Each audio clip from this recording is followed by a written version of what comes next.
আদিবাসী, জয় আদিবাসী, জয় আদিবাসী, জয় আদিবাসী।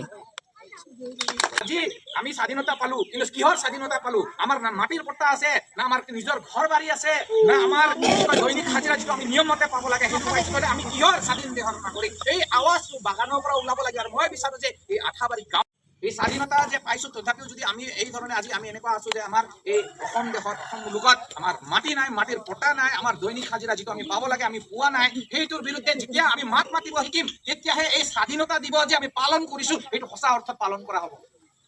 নহ'লে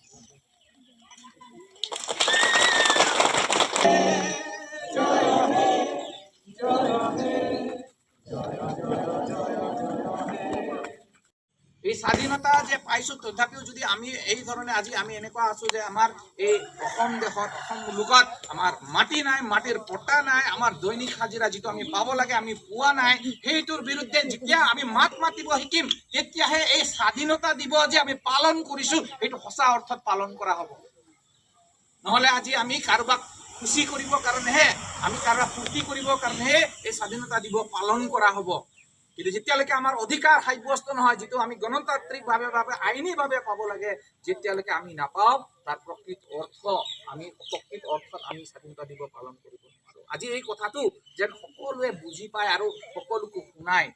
আমাৰ হয়তো ইয়াৰ আয়ুক্ত, জিলা আয়ুক্ত হ'ব লাগে, যে ক'ব লাগে তেখেতক যে আজি আমি স্বাধীনতা পালো, কিন্তু কিহৰ স্বাধীনতা পালো? আমাৰ না মাটিৰ পট্টা আছে, না আমাৰ নিজৰ ঘৰ বাৰী আছে, না আমাৰ দৈনিক হাজিৰা যিটো আমি নিয়ম মতে পাব লাগে সেইটো পাইছো। আমি কিহৰ স্বাধীন দেশৰ নাগৰিক? এই আৱাজটো বাগানৰ পৰা ওলাব লাগে। আৰু মই বিচাৰো যে এই আঠাবাৰী গাঁৱৰ পৰা ওলাব লাগিব, আঠাবাৰী বাগানৰ লাইনৰ পৰা ওলাব লাগিব। প্ৰিয় ভাই ভনীসকল, আজি আমি ধন্যবাদ দিছো ঈশ্বৰক যে আজি আমাক এটা স্বাধীন দেশ দিছে। হয় সঁচা, এতিয়াও আমি আমাৰ অধিকাৰবিলাক পাবৰ কাৰণে বাকী আছে। ঈশ্বৰৰ ওচৰত মই এইটোৱে প্ৰাৰ্থনা জনাইছো যেন এই দেশত ন্যায় আমি সকলোৱে পাওঁ। আজি দেশত আৰু এটা মন্তব্য দি পেলাই মই শেষ কৰিছো যে এই দেশত আমি হলো আদিম নিবাসী, সেইকাৰণে আমাক আদিবাসী বুলি কয়।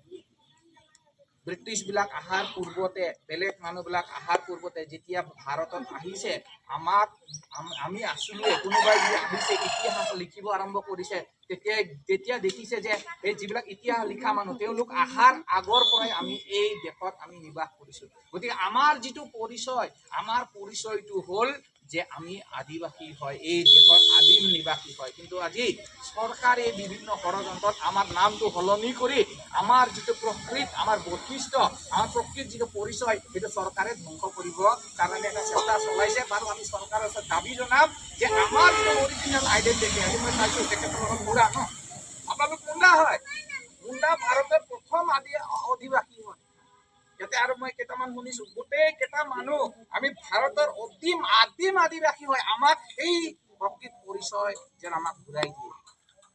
গতিকে দেশত মই এইখিনিয়ে কৈ সমাপ্ত কৰিছো। সকলোকে আজি স্বাধীনতা দিৱসৰ শুভেচ্ছা জনাই মোৰ এই চমু বক্তৃতা সামৰিছো। भारत माता की जय, भारत माता की जय, भारत माता की जय, जय आदिवासी, জয় আদিবাসী, जय आदिवासी, জয় আদিবাসী।